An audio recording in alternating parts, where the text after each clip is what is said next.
Starting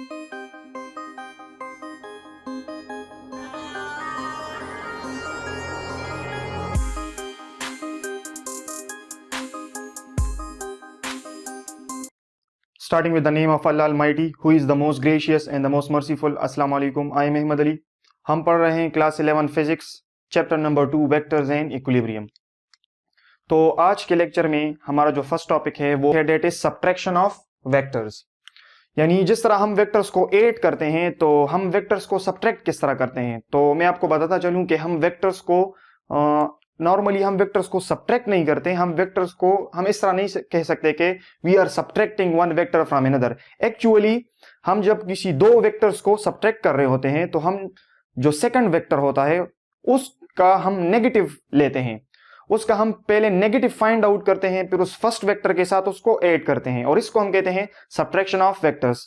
तो इसका क्या मतलब है, when we can subtract one vector, let's say that is B, कोई वेक्टर है हमारे पास B vector, from another vector that is A, by simply adding the negative of that vector with the first vector.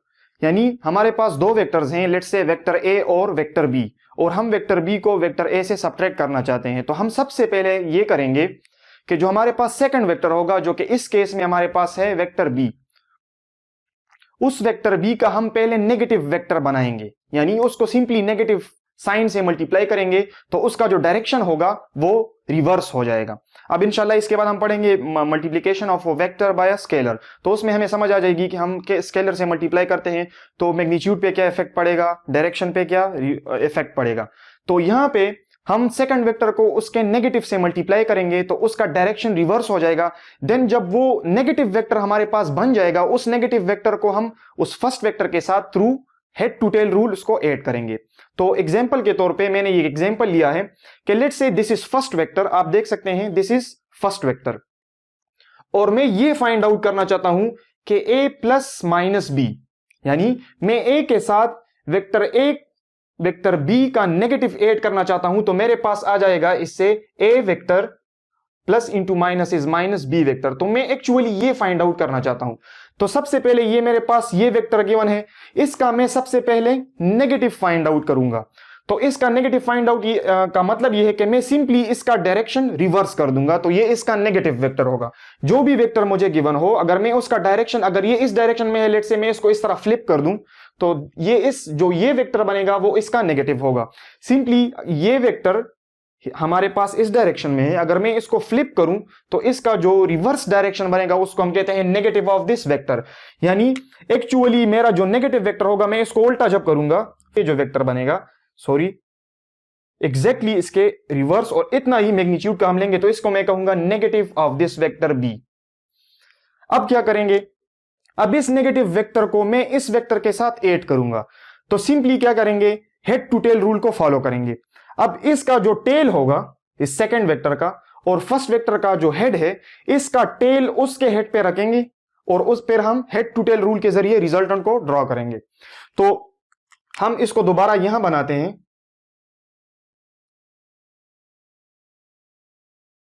This is vector A, उसी direction में लेना है हमने vector A, और वेक्टर बी का टेल इसके हेड पर रखेंगे उसी डायरेक्शन में। नेगेटिव वेक्टर जो हमारे पास है इसका, तो ये तकरीबन इस डायरेक्शन में हमारे पास आ रहा है। This is negative vector B, और इसका मैग्नीट्यूड यानी उसका लेंथ उतना ही लेना है जितना हमें गिवन है। तो ये हमारे पास नेगेटिव वेक्टर। अब हमें पता है कि रिजल्टेंट जो होगा वो जो फर्स्ट वेक्टर का टेल है और सेकंड वेक्टर का हेड है, उसके दरमियान में जो हम वेक्टर ड्रा करेंगे, ये जो स्ट्रेट एरो हम ड्रा करेंगे, ये हमारे पास रिजल्टेंट होगा। And this is equal to actually a minus B. और ये हमारे पास किस तरह आया है, हमने a वेक्टर के साथ ऐड किया है इस b वेक्टर का negative, that is minus B vector. तो ये है rule to subtract one vector from another. हम सिंपली सेकंड वेक्टर का नेगेटिव लेते हैं, फर्स्ट हमें सेकंड वेक्टर का नेगेटिव लेना है और फिर उस नेगेटिव वेक्टर को फर्स्ट वेक्टर के साथ ऐड कर देना है, and this is called as subtraction of vectors. इसके बाद हमारे पास टॉपिक है multiplication of a vector by a scalar. तो सिंपली इसका मतलब यही है कि हम मल्टीप्लाइंग अ वेक्टर, लेट से हमारे पास कोई वेक्टर है a, बाय सम स्केलर के is called a multiplication of vector bye scalar. हमारे पास कोई वेक्टर है, लेट्स से वेक्टर ए, और उसको मैं किसी स्केलर नंबर के साथ मल्टीप्लाई करूं तो इसको हम कहते हैं multiplication of a vector bye scalar. तो एक्चुअली इससे क्या होता है, लेट्स से मेरे पास एक स्केलर है के और इसको मैं एक वेक्टर, लेट्स से ये है वो वेक्टर मेरे पास, this is that vector, let's say ये है वेक्टर ए मेरे पास, वेक्टर ए, और इस वेक्टर ए को मैं किसी स्केलर के साथ मल्टीप्लाई करूं, लेट्स से ये स्केलर कुछ भी हो सकता है, अब इसको पढ़ते हैं। ये वेक्टर है मेरे पास और इसको मैं किसी स्केलर के साथ मल्टीप्लाई करूं तो इसको मैं कहूंगा मल्टीप्लीकेशन, इसको मैं कहूंगा multiplication of a vector by a scalar. अब इससे क्या होता है, हमारे पास इस के की वैल्यू कुछ भी हो सकती है, मेरे पास के हो सकता है 0, +-1 हो सकता है, +-2, कुछ भी इसकी वैल्यू हो सकती है। तो जब हम किसी स्केलर को किसी वेक्टर के मल्टीपल, इसके कहते हैं स्केलर मल्टीपल, यानी के टाइम्स ऑफ दिस वेक्टर, तो इससे क्या होता है, ये के जो है ये इस वेक्टर का जो मैग्नीट्यूड है हमारे पास, मैग्नीट्यूड ये उसको भी इफेक्ट कर सकता है, और ये के इस वेक्टर का जो डायरेक्शन है हमारे पास उसको भी रिवर्स कर सकता है। फॉर एग्जांपल, अगर इस के की वैल्यू मेरे पास, लेट्स से सबसे पहले मैं कंसीडर करूं इस के की वैल्यू 0, तो जब मैं इस के की वैल्यू 0 कंसीडर करूंगा तो इसके मेरे पास आएगा के times this vector, multiple of this vector हमारे पास इक्वल होगा 0 इंटू ए वेक्टर, तो इससे हमारे पास आएगा 0, तो इसको हम कहते हैं नल वेक्टर, इसको हम कहेंगे जीरो वेक्टर और नल वेक्टर। यानी जाहिर सी बात है, अगर मेरे पास ये वेक्टर है, ये हमारे पास एक वेक्टर है और इसको मैं किसी 0 के साथ मल्टीप्लाई करूं तो इस वेक्टर का जो मैग्नीट्यूड होगा वो मेरे पास 0 हो जाएगा, तो 0 तो हमारे पास पॉइंट रह जाएगा। जब मैं इसको 0 से मल्टीप्लाई करूं इस वेक्टर को, तो ये वेक्टर, इस वेक्टर का मैग्नीट्यूड मेरे पास 0 हो जाएगा और उसको हम कहते हैं जीरो वेक्टर और नल वेक्टर।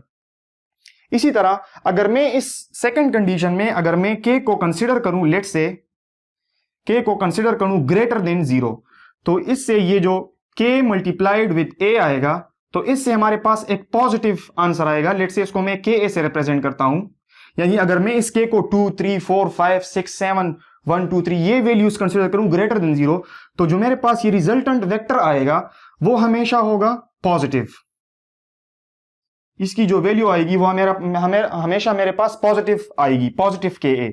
इसी तरह अगर मैं के की वैल्यू नेगेटिव कंसीडर करूं तो के मल्टीप्लाइड, इसको सॉरी इस तरह के ए लिखते हैं कि फर्क, क्रॉस प्रोडक्ट आप इसको ऐसे ना, क्रॉस प्रोडक्ट आप इसको समझे, तो ये है हमारे पास के इंटू ए, ये हमारे पास आएगा, लेट्स से दिस इज -0, तो इस के ए का जो प्रोडक्ट होगा वो पे हमारे पास होगा नेगेटिव टाइम्स के इंटू दिस वेक्टर, और इससे मेरे पास जो रिजल्ट आएगा वो नेगेटिव होगा, नेगेटिव वेक्टर आएगा, इससे पॉजिटिव एक वेक्टर हमारे पास आएगा। तो ये 3 कंडीशन पॉसिबल है। अगर इस स्केलर को मैं 0 कंसीडर करूं तो इस वेक्टर का मैग्नीट्यूड जो होगा वो मेरे पास 0 हो जाएगा और उसको हम कहेंगे जीरो वेक्टर। इसी तरह अगर मैं के की वैल्यू पॉजिटिव कंसीडर करूं तो मेरे पास एक पॉजिटिव वैल्यू आएगी। अब जब मैं के की वैल्यू पॉजिटिव कंसीडर करूं तो इसका मैग्नीट्यूड बढ़ भी सकता है और इसका मैग्नीट्यूड बढ़ भी नहीं सकता, लेकिन जब के की वैल्यू हमेशा ग्रेटर देन 0 होगी तो इस केस में, पॉजिटिव केस में, उस वेक्टर का डायरेक्शन वही होगा जो पहले हमारे पास गिवन था। नेगेटिव वेक्टर के केस में भी मैग्नीट्यूड भी कम हो सकता है और डायरेक्शन भी रिवर्स हो सकता है। अगर मैं के की वैल्यू नेगेटिव कंसीडर करूं, मींस -1, -2, -3, तो इस केस में वेक्टर का डायरेक्शन जरूर रिवर्स होगा। जब के की वैल्यू मेरे पास नेगेटिव होगी तो जो गिवन वेक्टर है, इस वेक्टर का जो डायरेक्शन होगा वो मेरे पास रिवर्स हो जाएगा। और अब हम एक 2 ऐसे कंडीशंस पढ़ते हैं कि, बल्कि 4 ऐसे कंडीशंस पढ़ेंगे कि हम किसी वेक्टर ए को किसी नेगेटिव वैल्यू के साथ, लेट्स से अगर मैं इसको +1 कंसीडर करूं तो किसी वेक्टर को 1 के साथ कंसीडर करना मल्टीप्लिकेटिव आइडेंटिटी है 1, तो वो वेक्टर हमारे पास वापस आ जाएगा। डेट इज के की जगह अगर मैं 1 कंसीडर करूं तो उस वेक्टर का डायरेक्शन वही होगा और उसका मैग्नीट्यूड भी चेंज नहीं होगा। इसी तरह अगर मैं के को इस थर्ड वाले केस में के को -1 कंसीडर करूं, -1, तो इस के का जो रिजल्ट आएगा मेरे पास उस वेक्टर का उतना ही मैग्नीट्यूड होगा, लेकिन वो रिवर्स हो जाएगा। जिस तरह इससे पहले एग्जांपल में हमने किया कि वेक्टर बी को हमने -1 से मल्टीप्लाई किया, that was multiplication of vector by -1, तो उससे उसी वेक्टर का डायरेक्शन हमारे पास रिवर्स हो जाएगा। तो ये है 3 कंडीशंस। अब इसमें मैग्नीट्यूड किस तरह इंक्रीज होता है और डायरेक्शन किस तरह रिवर्स होता है उसको एक्सप्लेन करते हैं। अब लेट से मैं k को 1 कंसिडर करता हूं, +1, k को मैं कंसिडर करता हूं +1, तो इससे मेरे पास आएगा +1 इंटू सम वेक्टर। लेट से हमने वेक्टर ए कंसिडर किया है, तो इससे मेरे पास आएगा वही वेक्टर। तो इस वेक्टर को अगर मैं +1 के साथ मल्टीप्लाई करूं, +1 के साथ, तो मुझे यही वेक्टर वापस मिलेगा। इसी तरह मुझे यही वेक्टर उसी मैग्नीट्यूड का मिलेगा, इसी मैग्नीट्यूड का मुझे वेक्टर मिलेगा, that is again this vector ए।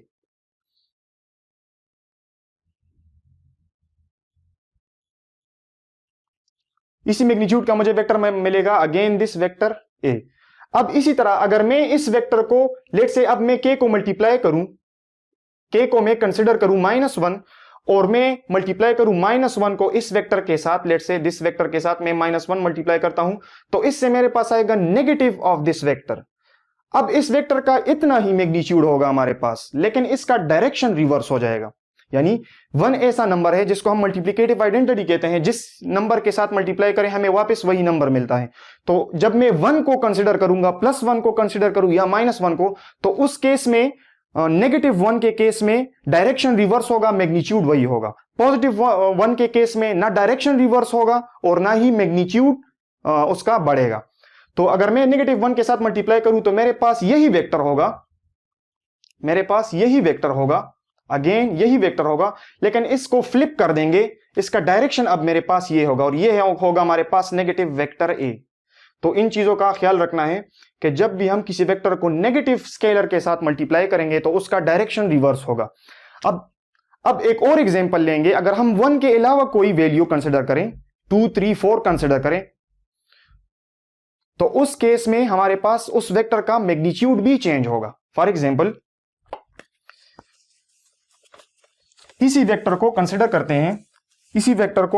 करते हैं। अब मैं k को, हम स्केलर मल्टीपल पढ़ रहे हैं, अब अगर मैं k को लेट से मैं +2 कंसिडर कर रहा हूं एक केस में, तो मेरे पास जो k a वेक्टर बनेगा, k a ये होगा +2 इंटू वेक्टर a, और इससे मेरे पास आएगा 2a। यानी इसका मतलब यह है कि जब पॉजिटिव स्केलर से मल्टीप्लाई करेंगे तो उस केस में डायरेक्शन वही होगा, लेकिन मैग्नीट्यूड चेंज हो सकता है। यानी अगर मैं इसको +2 से मल्टीप्लाई करूंगा तो इस +2 का मतलब यह है कि इस वेक्टर का मैग्नीट्यूड 2 टाइम्स हो जाएगा, ट्वाइस हो जाएगा, डबल हो जाएगा हमारे पास इस वेक्टर का मैग्नीट्यूड। तो अगर यह है वेक्टर ए, तो इसका डबल इतना वेक्टर हमारे पास बनेगा। तो इसका 2a वेक्टर जब हम बनाएंगे तो वो जाहिर सी बात है इस वेक्टर का ट्वाइस होगा। तो let's say this is 1 vector और इसका ट्वाइस, तो इसका ट्वाइस तकरीबन इतना बनता है। तो ये है मेरे पास 2a वेक्टर। यानी हमने इसी वेक्टर को +2 के साथ मल्टीप्लाई किया है, तो मेरे पास जो रिजल्ट आया है, डायरेक्शन उस वेक्टर का वही है लेकिन उसका मैग्नीट्यूड बढ़ गया है। तो यह है positive multiplication of a vector by a scalar. अब अगर इसी वेक्टर को मैं -2 के साथ मल्टीप्लाई करूं लेट से, तो ka मेरे पास बनेगा -2 इंटू a, और इससे आएगा -2 इंटू a।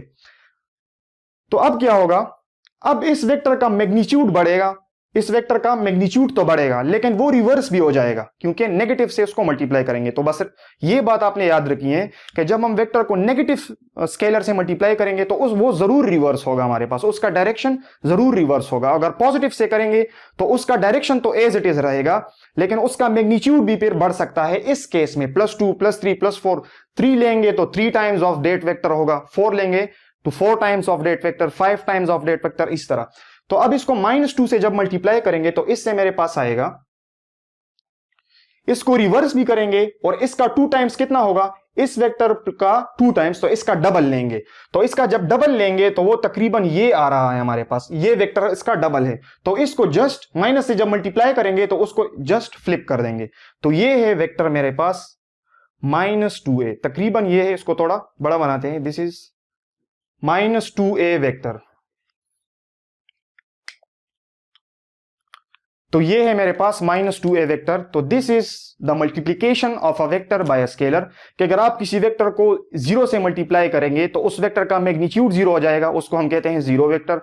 अब अगर मैं किसी वेक्टर को किसी पॉजिटिव नंबर से मल्टीप्लाई करूंगा तो उस वेक्टर का डायरेक्शन वही होगा लेकिन उसका मैग्नीट्यूड बढ़ेगा।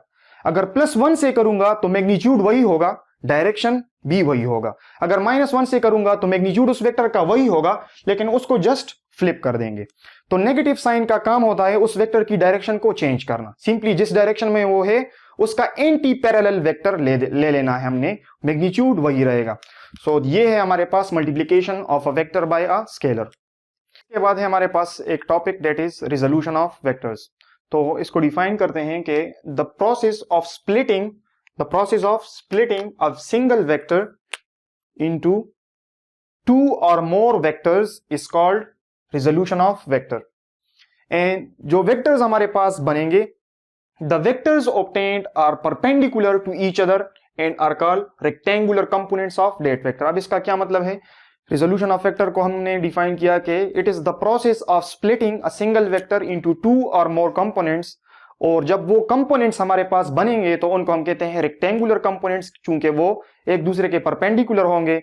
And this process of splitting a single vector into 2 और more components is called a resolution of vector. तो इसको एक्सप्लेन करते हैं। लेट्स से मेरे पास एक वेक्टर है, वेक्टर ए, और ये एक्स एक्सिस के साथ एक एंगल बना रहा है थीटा ए। अब रिजोल्यूशन ऑफ वेक्टर का क्या मतलब है? देखें, अगर मैं आपसे कहूं कि ये जो वेक्टर है, ये इस let's say this is a plane, ये बोर्ड एक प्लेन रिप्रेजेंट कर रहा है और ये इसमें इस तरह पड़ा हुआ है, तो आप देख सकते हैं कि इस वेक्टर का कुछ एक्स एक्सिस भी बन रहा है और इस वेक्टर का कुछ हाइट भी है, यानी ये वाई एक्सिस भी कवर कर रहा है। अगर आप इस वेक्टर को देखें तो ये कुछ वाई एक्सिस भी कवर कर रहा है और इस वेक्टर से एक एक्स एक्सिस भी कवर हो रहा है, यानी ये वेक्टर एक्स एक्सिस अलोंग भी एक डिस्टेंस कवर कर रहा है और वाई एक्सिस अलोंग भी एक डिस्टेंस कवर कर रहा है। तो अगर मैं इस तरह करूं कि मैं इस वेक्टर से बिल्कुल स्ट्रेट परपेंडिकुलर एक लाइन डॉटेड लाइन ड्रा करूं, ये, तो इसको मैंने एक्चुअली स्प्लिट कर दिया है दो वेक्टर्स में। तो ये जो कंपोनेंट बनेगा इस वेक्टर का, this component is along Y axis, चूंकि ये वाई के पैरेलल है तो मैं इसको कहूंगा this is A Y component of this vector. ये जो वेक्टर बनेगा ये इस वेक्टर का ए वाई कंपोनेंट होगा। इसी तरह ये जो कंपोनेंट बन रहा है एक्स एक्सिस पे, इसको मैं कहूंगा A x component of this vector A. यानी ये जो गिवन वेक्टर है, मैंने dotted line, straight perpendicular line इस तरह ड्रॉ किया है, तो मैंने इस वेक्टर को एक्चुअली स्प्लिट कर दिया है टू वेक्टर्स में।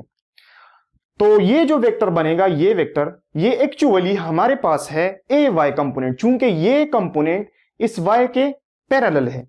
इसी तरह ये वेक्टर कुछ एक्स एक्सिस पे भी कुछ डिस्टेंस कवर कर रहा है, तो इसका जो कंपोनेंट एक्स के अलोंग बनेगा उसको हम कहेंगे ए एक्स कंपोनेंट।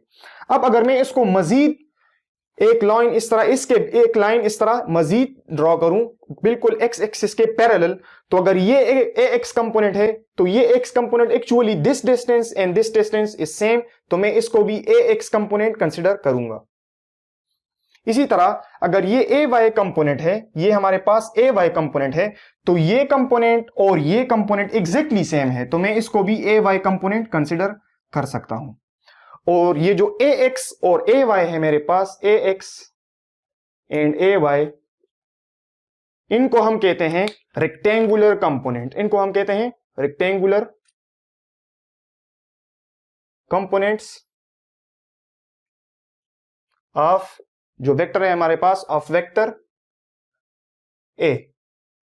तो ये वेक्टर ए के रेक्टेंगुलर कंपोनेंट से, क्यों रेक्टेंगुलर है? अगर आप देखें ये कंपोनेंट और ये कंपोनेंट एक दूसरे के परपेंडिकुलर है, ए वाई और ए एक्स कंपोनेंट एक दूसरे के रेक्टेंगुलर परपेंडिकुलर है, तो इनको हम कहते हैं रेक्टेंगुलर कंपोनेंट्स। और ये एक रेक्टेंगल बना रहा है, अगर आप गौर से देखें ये एक रेक्टेंगल फॉर्म कर रहा है, that's why they are called as rectangular components of vector A. और इस प्रोसेस को, इनके जो मैंने कंपोनेंट्स फाइंड किए हैं, इस प्रोसेस को हम कहते हैं रिजोल्यूशन ऑफ अ वेक्टर। अब जाहिर सी बात है कंपोनेंट्स हमारे पास 3 भी हो सकते हैं। The maximum number of components that a vector can have must be 3, यानी किसी भी वेक्टर के जो मैक्सिमम कंपोनेंट्स हो सकते हैं, max component, this is very important point, max number of components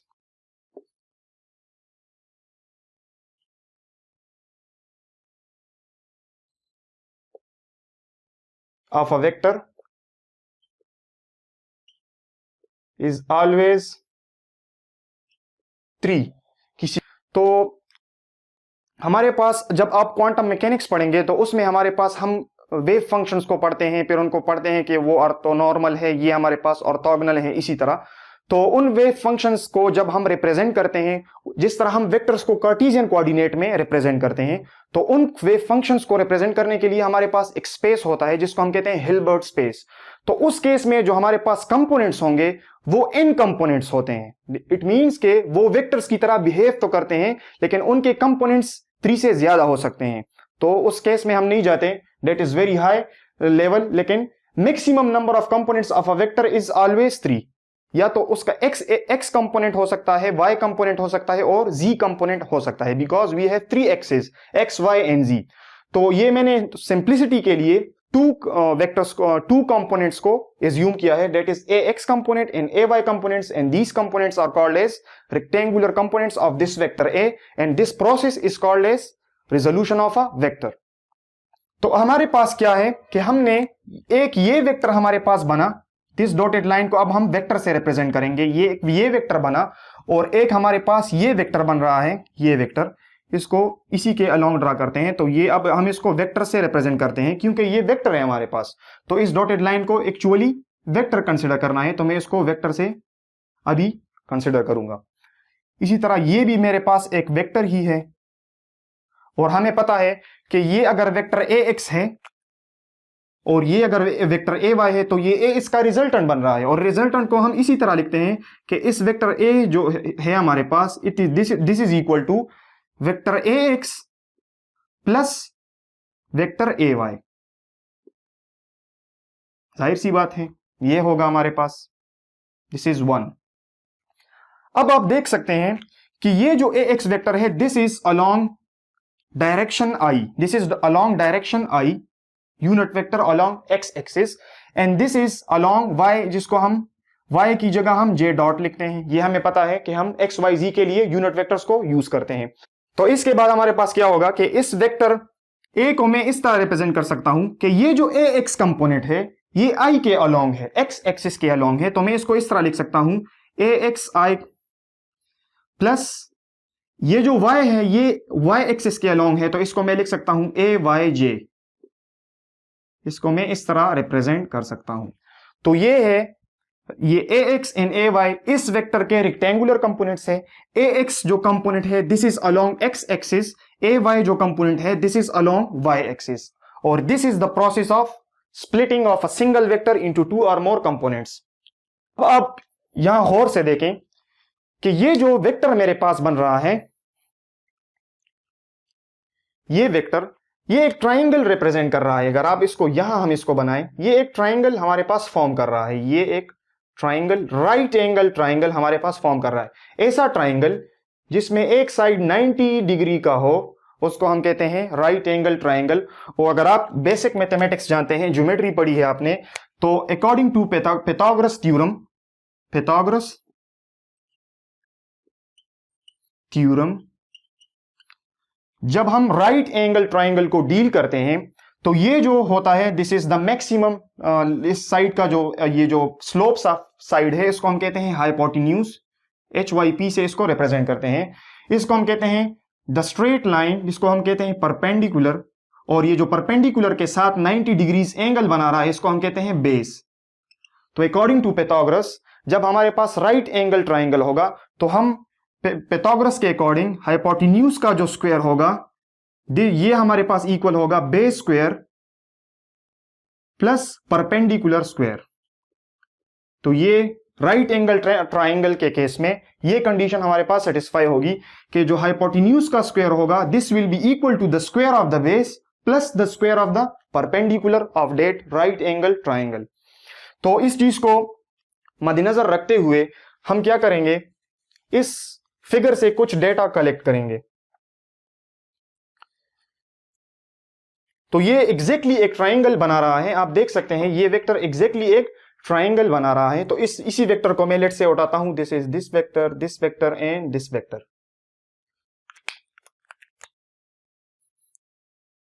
सही है। अब यहां हमारे पास थीटा बन रहा है, तो इस थीटा के सामने जो साइड होता है इसको हम y कंसिडर करते हैं। ये है मेरे पास ए वाई, और इसी तरह ये जो जिस साइड के साथ ये 90 डिग्रीज एंगल बना रहा है इसको हम हमेशा कंसिडर करते हैं ए एक्स। और हमेशा आप याद रखें जहां थीटा होता है हमारे पास, उसके सामने वाला जो साइड होता है उसको हम साइन थीटा वाला साइड कंसिडर करते हैं। तो डेट्स वाई इसको मैंने ए वाई कंसिडर किया है। रिमेंबर, जब भी थीटा के सामने जो साइड होगा उसको हम ए या जो भी वेक्टर होगा उसका साइन जो कंपोनेंट होगा उस वो वाला कंसिडर करेंगे। और इसके साथ जो 90 डिग्रीज एंगल बना रहा है इसको मैं ए एक्स कंसिडर करूंगा। अब आपको पता है कि इसको हम कहते हैं, जैसा कि मैंने कहा, इस साइड को हम कहते हैं परपेंडिकुलर जो कि हमारे पास ए वाई है, और इसको हम कहते हैं बेस जो कि हमारे पास है ए एक्स। तो एक स्टेटमेंट में लिख रहा हूं, याद रखें कि some people have curly brown hairs. अब इसका क्या मतलब है?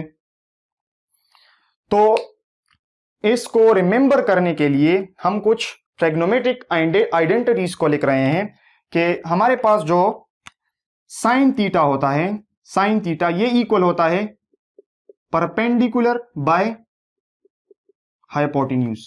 तो मैंने लिखा है सम पीपल हैव, तो SPH sine theta is equal to P for perpendicular, H for hypotenuse. तो some S for sine theta, perpendicular people से P का रिप्रेजेंट कर रहा है परपेंडिकुलर, एंड हैव से H। तो आप अगर ये स्टेटमेंट आपको याद होगा, some people have curly brown hairs, तो आप इसको सिंपली रिमेंबर कर सकते हैं। इसी तरह मैं cos थीटा को डिफाइन कर सकता हूं। cos थीटा होगा बेस बाय हाइपोटेन्यूज। तो जो आगे वाला स्टेटमेंट है ये वाला, आप इसको देख सकते हैं, कर्ली ब्राउन हेयर्स, तो C for cos theta, brown for B for base, and hairs for hypotenuse. तो इस स्टेटमेंट से के थ्रू, ये एक स्टेटमेंट है, although this is not the correct way to remember this, but simply हम चीजों को अगर रट्टा नहीं कर सकते, अगर स्टेटमेंट को याद रखेंगे तो हमें ये बहुत बेसिक है, इसको हम रिमेंबर कर सकते हैं। तो साइन थीटा हमारे पास हमेशा इक्वल होता है परपेंडिकुलर बाय हाइपोटेन्यूज, और cos थीटा हमारे पास इक्वल होता है बेस बाय हाइपोटेन्यूज। अब अगर इस इंफॉर्मेशन को मैं यूज करूं तो साइन थीटा जो है ये हमारे पास इक्वल है, परपेंडिकुलर हमारे पास है ए वाई, और हाइपोटेन्यूज हमारे पास है ए एक्स। सॉरी, हाइपोटेन्यूज हमारे पास जो है वो है हमारे पास वेक्टर ए। वेक्टर ए है ना, तो लेट से मैं इसका मैग्नीट्यूड कंसिडर कर रहा हूं, तो मैं इसको वेक्टर ए कंसिडर करूंगा।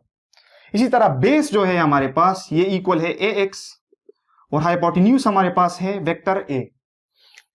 तो ये है हमारे पास cos theta and sine theta. अब आप अगर मैं यहां से इस ए को, ये हमारे पास इक्वेशन नंबर 2 बन रहा है और दिस इज इक्वेशन नंबर 3। अब अगर इस डायग्राम को हम रिमूव करें ड्यू टू स्पेस, इस डायग्राम को हम यहां से रिमूव करते हैं, फिगर को, सॉरी। तो अगर मैं इस ए को यहां शिफ्ट करूं तो मेरे पास आ जाएगा ए साइन थीटा, ये ए को इस साइड पे शिफ्ट करूं तो ए साइन थीटा हमारे पास आ जाएगा ए वाई। इसी तरह अगर मैं इस ए को यहां शिफ्ट करूं, इस ए को यहां शिफ्ट करूं तो ये मेरे पास आ जाएगा A cos theta is equal to A x. A sine theta is equal to A x and A cos theta is equal to A x and A sine theta is equal to A y. अब इस information को मैं यहां use कर सकता हूं इस equation में, इक्वेशन नंबर 2 में। ए एक्स की जगह मैं पुट करूंगा ए कॉस थीटा, और ए वाई की जगह मैं पुट करूंगा ए साइन ऑफ थीटा। तो मैं यहां पुट कर सकता हूं कि ए वेक्टर जो है हमारे पास, this is equal to A x की जगह लिखूं A cos theta I, plus A y की जगह लिखूं ए साइन थीटा जे। अब इसको हमने इस फॉर्म में लिख लिया है। अब हम पिथागोरस थ्योरम को यूज करेंगे। पिथागोरस कह रहा है कि जो ये हमारे पास राइट एंगल ट्राइंगल बन रहा है, इसका जो हाइपोटेन्यूज का स्क्वायर होगा ये इक्वल होगा बेस के स्क्वायर के प्लस परपेंडिकुलर स्क्वायर। तो हाइपोटेन्यूज जो हमारे पास होगा, जिस तरह मैंने रिप्रेजेंट किया था कि ये हमारे पास थीटा है, this is A, this is A y and this is A x. तो हाइपोटेन्यूज का जो स्क्वायर होगा, this is simply A square, ये बराबर होगा A x square base square plus perpendicular square is A y square. अब जब हम दोनों साइड पे अंडर रूट लेंगे तो ए हमारे पास आ जाएगा under root A x square plus A y square, A x square plus A y square. तो एक्चुअली ये क्या है हमारे पास, this is the resultant magnitude, this is the resultant magnitude. यानी अभी तक हमने रिजल्टेंट पढ़ा है कि हम दो वेक्टर्स को ऐड करते हैं हमारे पास ये रिजल्टेंट आ जाए, लेकिन हमने उसके मैग्नीट्यूड की बात अभी तक नहीं की। तो जब भी हम किसी वेक्टर का मैग्नीट्यूड फाइंड करते हैं तो उस वेक्टर का एक्स कंपोनेंट का स्क्वायर प्लस वाई कंपोनेंट का स्क्वायर, वो वेक्टर का जो मैग्नीट्यूड होगा वो उसको इस तरीके से हम फाइंड करेंगे। उसके कंपोनेंट्स का स्क्वायर लेंगे, एक्स के अलोंग जो कंपोनेंट है, वाई के अलोंग जो कंपोनेंट है उसका स्क्वायर लेंगे और हमारे पास उस रिजल्टेंट वेक्टर का, वेक्टर ए का मैग्नीट्यूड आ जाएगा। तो ये है हमारे पास resultant magnitude of that vector A. और इस प्रोसेस को हम कहते हैं रिजोल्यूशन ऑफ वेक्टर्स, वेक्टर को स्प्लिट करने का तरीका।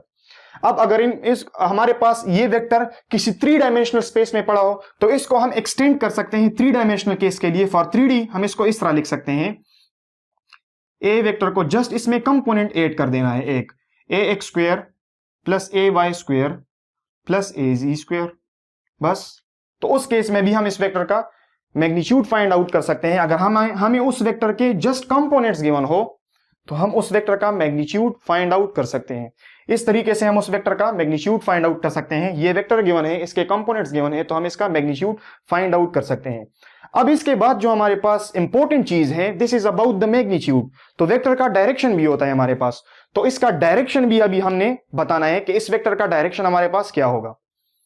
अब एक चीज मैं आपको बता रहा हूं, अगर आप मेरे मैथमेटिक्स जो पोर्शन है उसकी वीडियोस देख रहे हैं तो उसमें जब हम डेरिवेटिव पढ़ेंगे कि हम डेरिवेटिव क्यों यूज करते हैं, एक्चुअली डेरिवेटिव जब हम किसी फंक्शन पे अप्लाई करते हैं, किसी इक्वेशन का डेरिवेटिव लेते हैं, तो वो जो हमारे पास आंसर आता है, जो वैल्यू हमारे पास आती है, लेट्स से मैं एक्स स्क्वायर का डेरिवेटिव लेता हूं, उससे आता है 2x।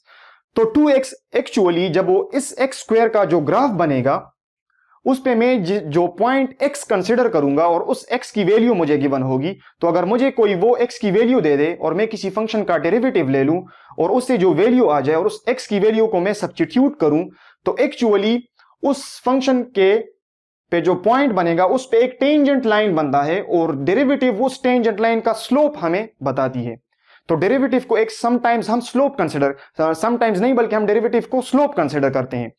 तो इस केस में अगर आप इंशाल्लाह हम वो पढ़ेंगे तो ये आपको क्लियर हो जाएगा कि डायरेक्शन के लिए हम टेंजेंट थीटा का यूज करते हैं। टेंजेंट थीटा का क्यों करते हैं ये भी एक क्वेश्चन है, लेकिन रिमेंबर कि ये जो वेक्टर बन रहा है, वेक्टर अगर आपको पता हो स्लोप, तो इसका जो इस लाइन का जो स्लोप होता है, इसको हम मैथमेटिक्स में अगर आप जानते हो, इस लाइन का जो स्लोप जिसको मैं m से रिप्रेजेंट करता हूं, ये हमारे पास होता है राइज, यानी ये जो डिस्टेंस है राइज बाय रन, ये जो डिस्टेंस है रन पे अगर मैं इसको डिवाइड करूं तो ये मुझे इस लाइन का स्लोप मिलेगा, इस लाइन का slope. This is very used in physics.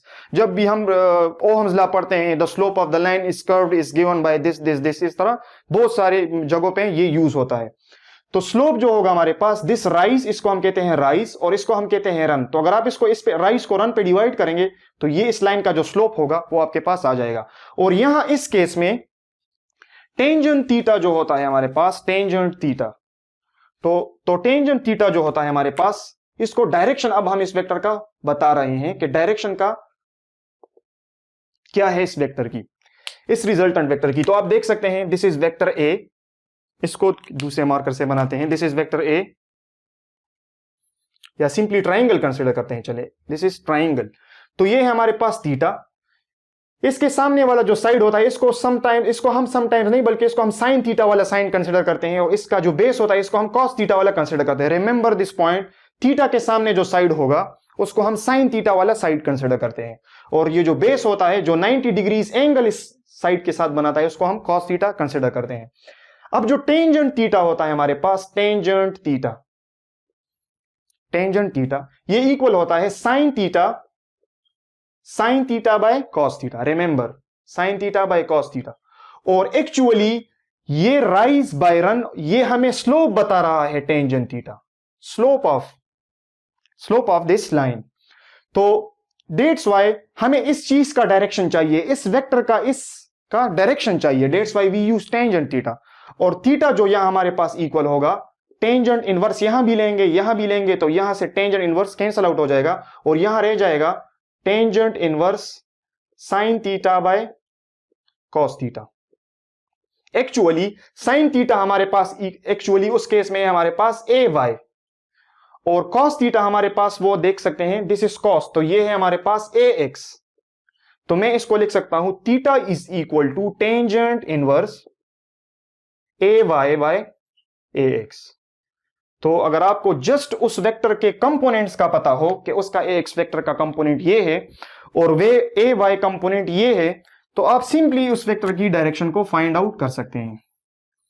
Simply आप उस वेक्टर की डायरेक्शन को, फॉर एग्जांपल एक वेक्टर हमें गिवन है कि ये इसका जो है हमारे पास 2i + 3j, ये हमें गिवन है। तो आपको ए एक्स और ए वाई कंपोनेंट गिवन है, आप सिंपली डायरेक्शन को फाइंड आउट कर सकते हैं। ये इसके कंपोनेंट्स है 2 और ये 3, ये इसके कंपोनेंट्स है। तो आप सिंपली इस फार्मूला में पुट करके बता सकते हैं।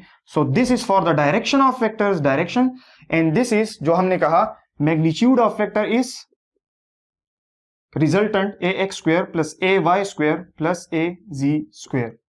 So I think this is enough for today, and if there is any question then you can ask in the comments and inshallah I will respond in the next video. And ये है vectors, vectors को समझना बहुत ज़रूरी है। अगर इसमें आपको रिजोल्यूशन ऑफ वेक्टर्स में कोई मसला आ रहा है तो फिर आप न्यूमेरिकल्स को इजीली सॉल्व नहीं कर सकते। तो वेक्टर्स किस तरह ऐड होते हैं, हेड टू टेल रूल क्या होता है, दिस इज वेरी इंपॉर्टेंट। अगर आपको समझ नहीं आ रही तो आप मुझे बता सकते हैं, इंशाल्लाह नेक्स्ट वीडियो बनाएंगे, उसमें आप भी सीखेंगे और मैं भी सीखूंगा। And thank you so very much.